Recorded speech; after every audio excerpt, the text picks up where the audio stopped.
તો મિત્રો ફરી એકવાર આપનું સ્વાગત છે મનનના મંતવ્યમાં. આજે આપણે ચર્ચા કરીશું શિક્ષા સપ્તાહ વિશે અને મારી સાથે છે મારા સાથી મિત્ર PG3 ના તાલીમાર્થી હિતાર્થ રાવલ. આવો આપણે એમની પાસેથી જાણીએ શિક્ષા સપ્તાહના પ્રત્યેક દિવસની ગતિવિધિઓ વિશે. તો સૌથી પહેલા તો આ શિક્ષા સપ્તાહનો જે વિચાર છે ક્યાંથી ઉદ્ભવ્યો એની વાત એકદમ ટૂંકમાં કરી અને પછી આપણે એક એક દિવસની ગતિવિધિઓ તરફ આગળ વધશું. શિક્ષા સપ્તાહનો જે આઈડિયા છે એ આમ તો ખરેખર ભારત સરકારના એજ્યુકેશન મિનિસ્ટ્રી દ્વારા આપણને મળે છે કે આપણે નવી શિક્ષણ નીતિની ઉજવણી તો આપણે સૌએ કરવી હોય છે કે ચોથું વર્ષ પૂર્ણ થાય છે આ 29 જુલાઈ 2024ના દિવસે. પણ કઈ રીતે કરી શકાય તો આની એક આપણને માહિતીરૂપ ભારત સરકાર તરફથી મળી શકે છે. પરંતુ આપણે જે શિક્ષા સપ્તાહ માટે આયોજન કરી રહ્યા છીએ કદાચ આના મૂળિયાઓ એક વર્ષ પાછળ જઈએ ને તો સરળતાથી સમજી શકાય કે એક્ઝેક્ટ 29 જુલાઈ અને 2023ના રોજ આપણે જ્યારે રાત્રે બેઠેલા હતા અને એ સમયે એક ફોન આવે છે કે આવતીકાલે પેનલ ડિસ્કશન રાખેલું છે. તો હવે આપણા માટે તો પેનલ ડિસ્કશન એક પણ ખૂબ અઘરો કે નવીન શબ્દ હતો કે ધારો કે એલિયન આવી ગયું હોય તો કેવું લાગે આપણને. જો આ એલિયન ટર્મ પેનલ ડિસ્કશન અને નવી શિક્ષણ નીતિ આ બધાને સાથે લઈને આપણે જ્યારે અધ્યયન કરતા હતા ત્યારે કદાચ ચોથા ચેપ્ટરની અંદર 26મો મુદ્દો જો હું ભૂલતો નથી તો કે બેગલેસ ડેઝ વિશે વાત કરે છે. તો આ બેગલેસ ડેઝ અને બેગલેસ એજ્યુકેશન.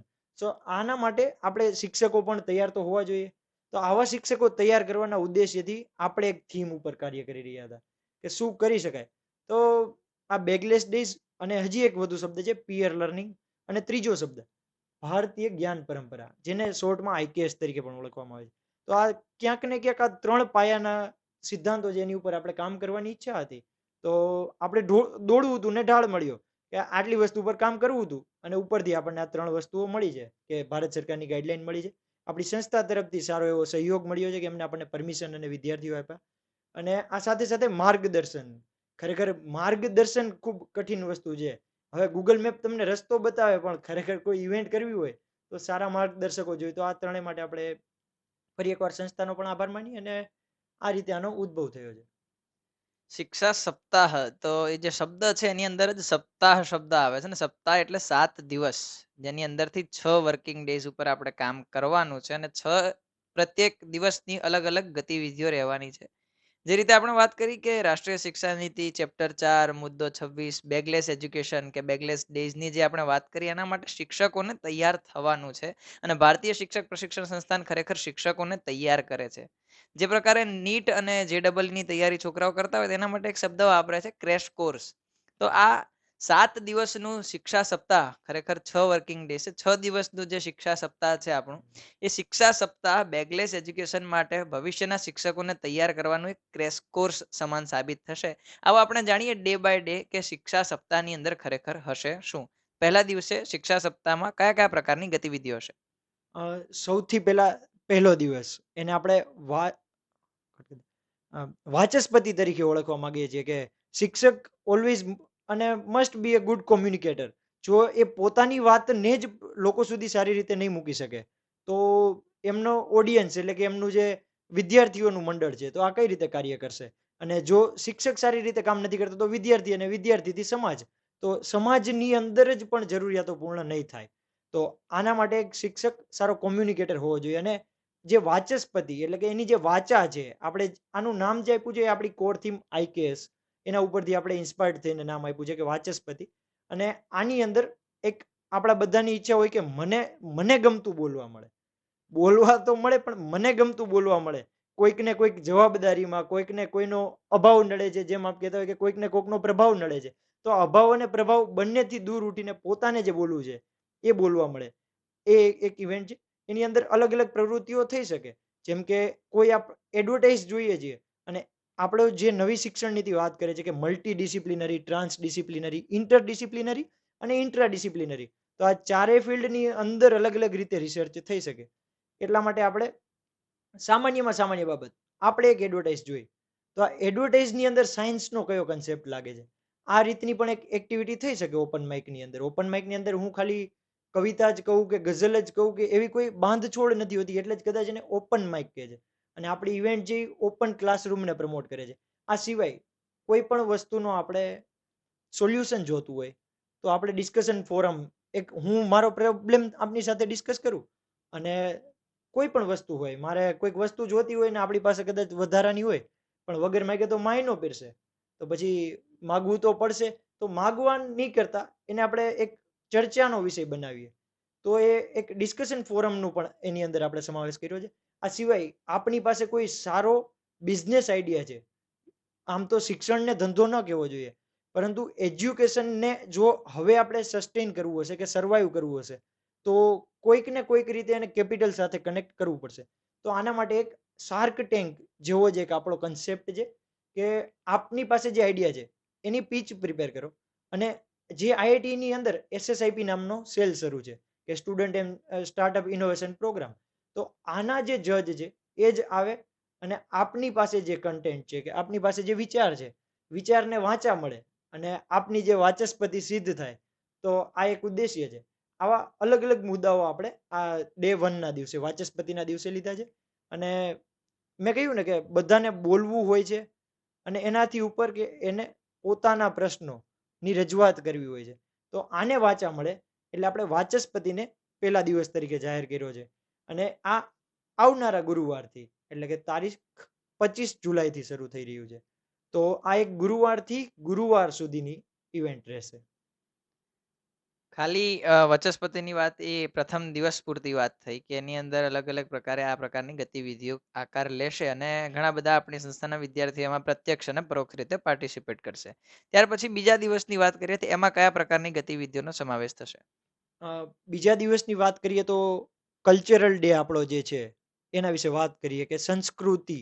જો કોઈ વ્યક્તિને કે કોઈ સમાજને કે કોઈ દેશને જો આપણે ખંડિત કરવો હોય તો એને એની સંસ્કૃતિ ભૂલાવી દેવી જોઈએ. તો આવું ખરેખર કરવું ન જોઈએ. પણ જો કરવું હોય તો હા એક મેક્સ મુલર નામનો કદાચ બહારનો વ્યક્તિ છે. આ એના વિચારો છે કે તો આ જ પ્રકારે આપણી સંસ્કૃતિ સર્વાઈવ થાય એટલા માટે આપણે સંસ્કૃતિનો ભાગ લીધો છે. અને એની અંદર સૌથી પહેલા મૂળભૂત રીતે 3 ઇવેન્ટ છે. પેલી આપણે ડ્રામા. અને ડ્રામા એ તો કદાચ અંગ્રેજી શબ્દ થયો. પરંતુ આપણે જેને નાટ્ય શાસ્ત્ર કહ્યું છે, જે 5મો વેદ છે ભરત મુનિ દ્વારા રચિત. અને બ્રહ્માજીએ જ એને 5મો વેદ રચના કરવા માટે આદેશ આપેલો એવું માનવામાં આવે છે. તો આ થિયેટર કે જેનો ઉદ્દેશ્ય માત્ર ને માત્ર સમાજના સામાન્યમાં સામાન્ય વ્યક્તિ મેળવી શકે. તો આવો થિયેટરનો વર્કશોપ એક આપણે કરીએ છીએ. જેની અંદર આંગિકમ, વાચિકમ આ રીતે દરેક અંગો વિશે માહિતી મળે. ત્યારબાદ આપણે ડાન્સની એક્ટિવિટી કરી છે. તો ડાન્સ એ માત્ર એક મોજ શોખની વસ્તુ તો ગણી શકીએ. પરંતુ એનાથી ઉપર ઉઠીને કંઈક યુદ્ધના કૌશલ્યો પણ આપણને શીખવાડતી હોય છે. અને ડાન્સનો જે ઉદ્ભવ છે, આપણી અંદર જે નટરાજનો વિચાર કહેવામાં આવે છે કે મા દુર્ગાના અલગ અલગ સ્વરૂપો છે. તો આ બધા પણ એક વોરફેર તરીકે જ ડેવલપ થયેલા છે. તો ડાન્સ અને ડ્રામા આ બે વર્કશોપ છે. એના પછી આપણે એક મ્યુઝિક એટલે કે ગાયનની અભિવ્યક્તિ માટેનો એક રાખેલો છે ઇવેન્ટ. જેની અંદર આપને જો ગાયનમાં રસ છે, આપ સારું ગાઓ છો, તો આપ આવીને પ્રસ્તુત કરો. આપને સ્ટેજ મળે અને ઓડિયન્સને પણ એક સારા ગાયક મળી રહે. તો આ ઉદ્દેશ્યથી આપણો ડે 2 છે, જે સાંસ્કૃતિક કે ભારતની સંસ્કૃતિ વિશે વાત કરશે. તો આ ડે 2 વિશે વાત હતી. રમત-ગમત પણ સર્વાંગીણ વિકાસનો એક મહત્વનો અંગ છે અને જ્યાં સુધી હું જે પ્રકારે આયોજનની ગતિવિધિઓને ઓબ્ઝર્વ કરું છું, એ પ્રકારે મને એવો ખ્યાલ છે કે ક્યાંક આમાં રમતને પણ સાંકળવામાં આવ્યો છે અને રાષ્ટ્રીય શિક્ષા નીતિની જે રીતે આપણે વાત કરી કે એ ઇન્ટરડિસિપ્લિનરી અને મલ્ટીડિસિપ્લિનરી એપ્રોચની વાત કરે છે, તો ક્યાંક ને ક્યાંક આપણે રમત-ગમત અને એજ્યુકેશનને ઇન્ટિગ્રેટ કરવાની જે વાત છે, એ પણ અમલમાં મૂકવાની આગામી સમયમાં એની જરૂરિયાત ઊભી થશે જ. અને એ બાબતને લઈ અને શિક્ષા સપ્તાહમાં કયા પ્રકારનું આયોજન છે? અ, 100% વાત આપની ખૂબ સાચી છે. અને લોખંડી વિચારોને જો આપણે ખરેખર પહોંચી વળવું હોય કે એને સફળ બનાવવા હોય, તો પોલાદી શરીરની 100% જરૂરિયાત છે. અને આવું જ સ્વામી વિવેકાનંદ માનતા હતા. તો એના માટે રમત-ગમતના હાલના સમયમાં જે ફાયદાઓ છે, હું એના વિશે પણ આપને વાત કરું. અને આની અંદર આપણે કઈ કઈ રમત-ગમત સાથે એક્ટિવિટી કરવાના છીએ એના વિશે પણ વાત કરું. સૌથી પહેલા એઆઈયુ કે ઓલ ઇન્ડિયા યુનિવર્સિટીની અંદર જે કોઈ રમત-ગમતો છે, તો એના વિશેનો વર્કશોપ આપણે કરાવીએ.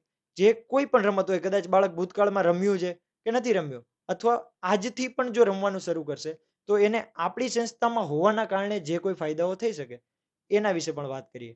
કે એઆઈયુની અંદર કબડ્ડી છે, વોલીબોલ છે, તો આવી રમતો આપણી સંસ્થામાં જે બાળક ભણે છે, એ અત્યારથી પ્રેક્ટિસ કરશે તો કદાચ આવનારા 2 કે 3 વર્ષની અંદર એ ઓલ ઇન્ડિયા યુનિવર્સિટી પણ રમી શકશે. અને નેશનલ લેવલની કોઈ પણ ગેમ જ્યારે રમે છે બાળક, તો એનું ભવિષ્યમાં ગવર્મેન્ટ જોબની અંદર પણ પોઈન્ટ કાઉન્ટ થતા હોય છે. તો આ વાત થઈ કે એઆઈયુ બેઝડ જે કોઈ ગેમ છે એના વિશે. પણ આ બધાથી આગળ થોડાક જઈએ તો આપણું ટ્રેડિશન પણ એટલું જ અગત્યનું છે એમ. અને સામાન્ય રમતો આવનારી જનરેશન માટે કદાચ બહુ મોંઘી બની જાય અથવા જોવા ન મળે એવી બની જાય. તો આવી પણ અલગ-અલગ રમતોનું આપણે આયોજન કર્યું છે. સતોડિયું હોય કે પછી વલયદંડની રમત છે. તો આવી વગેરે રમતોનું આયોજન કર્યું છે. આ ઉપરાંત આપણે ફ્રેન્ડલી મેચનું આયોજન કર્યું છે. સાથે-સાથે જેમ આપણે વાત કરી કે રમત-ગમતનો ફાળો શું છે. હું રમત-ગમતને એક શરીરને મજબૂત બનાવવાની પ્રવૃત્તિ તરીકે ગણું છું. તો આના માટે આપણે સેલ્ફ ડિફેન્સનો પણ એક વર્કશોપ કરવાનું આયોજન કરેલું છે.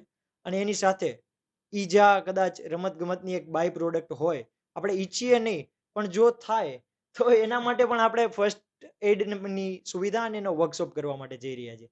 આવું કદાચ ઓછું જોવા મળે કે રમવાનું આયોજન કરતા હોય, પણ આ રમ્યા પછી એની રિકવરીનું પણ આપણે આયોજન કરીએ છીએ. તો આપ રમવા માટે જોડાઓ અને રમવાની સાથે થોડુંક ખબર ન પડે એમ જ્ઞાન પણ મેળવી લઈએ.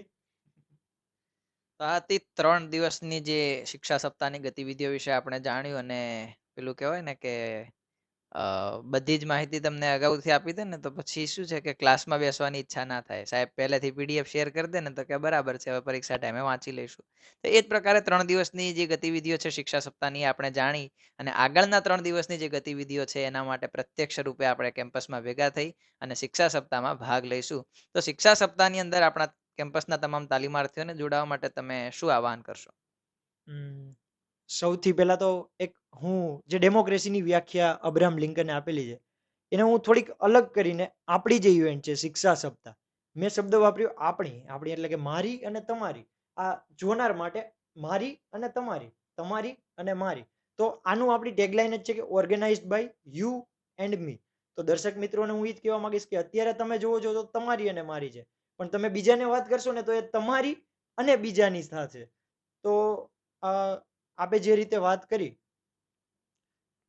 કે અન્યને જોડાવા માટે હું શું કહીશ. આ તો આપણા ઘરે પ્રસંગ છે. આમાં મારે આમંત્રણ તો ન દેવાનું હોય. પણ તમે જોડાવ તો સ્પષ્ટપણે આ ફ્રી છે. અને સેલ, સેલ, સેલ આવા બેનરો મારવા કોઈક શૈક્ષણિક સંસ્થામાં ખરાબ લાગે. પણ હું તમને કહું છું કે ફ્રી કા માલ હે લૂટ લો જીतना મિલ सकता है उतना. તો ધન્યવાદ. તો આ હતી શિક્ષા સપ્તાહની કેટલીક માહિતી અને હવે વધુ માહિતીમાં ન પડતા 25 તારીખ નજીક છે અને ગુરુવાર પણ નજીક છે. તો આવો પ્રત્યક્ષ રીતે ભારતીય શિક્ષક પ્રશિક્ષણ સંસ્થાનના કેમ્પસની અંદર શિક્ષા સપ્તાહ સાથે જોડાઈએ અને રાષ્ટ્રીય શિક્ષા નીતિ 2020ના ચોથા વર્ષને અનેરી રીતે ઉજવીએ.